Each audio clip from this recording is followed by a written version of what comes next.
नमस्कार दोस्तों, स्वागत है आपका मेरे चैनल पे इंस्पायरिंग माइंड्स। तो आज हम बात करेंगे बाज के पुनर्जन्म के बारे में। हर बाज की ज़िंदगी में बढ़ते उम्र की मोड़ पर एक ऐसा समय आता है जहां उसके सामने पहले दो रास्ते सरल और तुरंत समाधान देने वाले होते हैं और वहीं तीसरा रास्ता कठिन और पीड़ा देने वाला होता है। लेकिन बाज पीड़ा चुनता है और यहीं से शुरुआत होता है बाज का पुनर्जन्म। हमारे ज़िंदगी में कई ऐसे मौके आते हैं जहां हमें परेशानियों का सामना करना पड़ता है। कई लोग तो जीवन में संघर्ष कर आगे निकल जाते हैं और कई अपने हालातों से हार मानकर खुद को जिंदगी के हवाले कर देते हैं। ऐसे में हमारी जिंदगी और हमारा सुख का कोई वजूद नहीं रहता।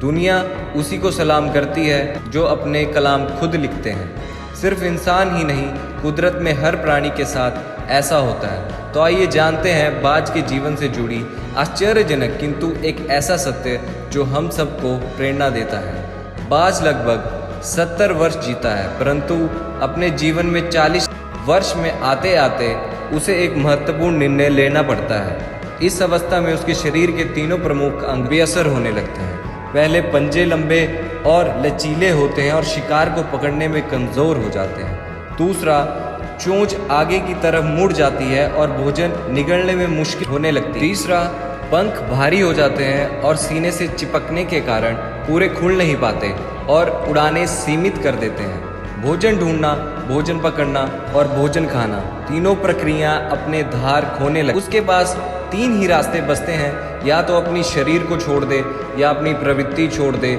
और गिद्ध को त्याग दे, भोजन पर निर्भर हो जाए, फिर स्वयं को फिर से स्थापित करे आकाश के साफ तौर से जाहिर बादशाह के रूप में, जहां पहले 2 रास्ते सरल और तुरंत समाधान देने वाले हैं। वहीं तीसरा अत्यंत पीड़ादायी और लंबा।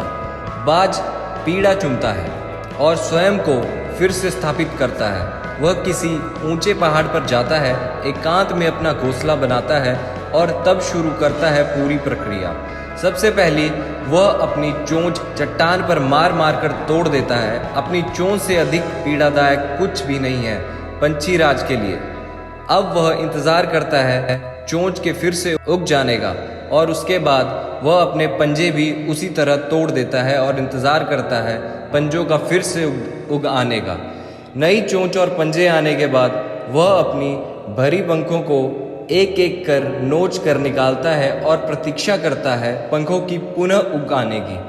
150 दिन की पीड़ा और इंतजार तब उसे मिलती है वही भव्य और ऊंची उड़ान। इस पुनर्स्थापना के बाद वह ऊर्जा, सम्मान और गरिमा के साथ 30 साल और जीता है। आपने कई बार ये सुना होगा, भगवान भी उसी की मदद करते हैं जो अपनी मदद खुद करता है। आज आपको इसकी मिसाल मिल गई होगी। जैसे बाज संघर्ष करता है, 150 दिन तक भगवान उसका संघर्ष बेकार नहीं जाने देते, उसको नई जिंदगी देकर कुदरत हमें सिखाने बैठी है। ऐसे पंजे पकड़ के प्रतीक हैं, चोंच सक्रिय की और पंख कल्पना को स्थापित करते हैं। इच्छा हालातों पर काबू रखने की, सक्रियता स्वयं की अस्तित्व की गरिमा बनाने रखने के लिए, कल्पना जीवन में कुछ नएपन बनाए रखने की। हम में भी 40 तक आते आते इच्छा, सक्रियता और कल्पना तीनों के तीनों निर्बल पड़ने लगते हैं। हमारा व्यक्तित्व भी ढीला पड़ने लगता है।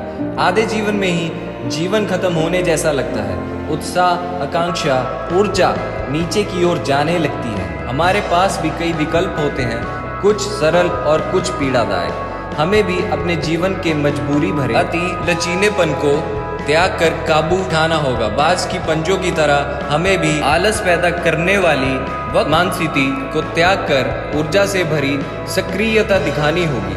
बाज की चोंच की तरह हमें भी भूतकाल में जकड़े अस्तित्व के भारीपन को त्याग कर कल्पना की आजाद उड़ान भरनी होगी। बाज के पंखों की तरह 150 दिन ना सही, एक माह ही बिताएं, चाहे स्वयं को दोबारा स्थापित करने में जो शरीर और मन से चिपका हुआ है उसे तोड़ने और नोचने में पीड़ा तो होगी। बाज तब उड़ान भरने को तैयार होंगे। इस बार उड़ानें और ऊंची होंगी, अनुभवी होंगी और अनंत की ओर जाएंगी। जीत तक जंग जारी रखें। धन्यवाद।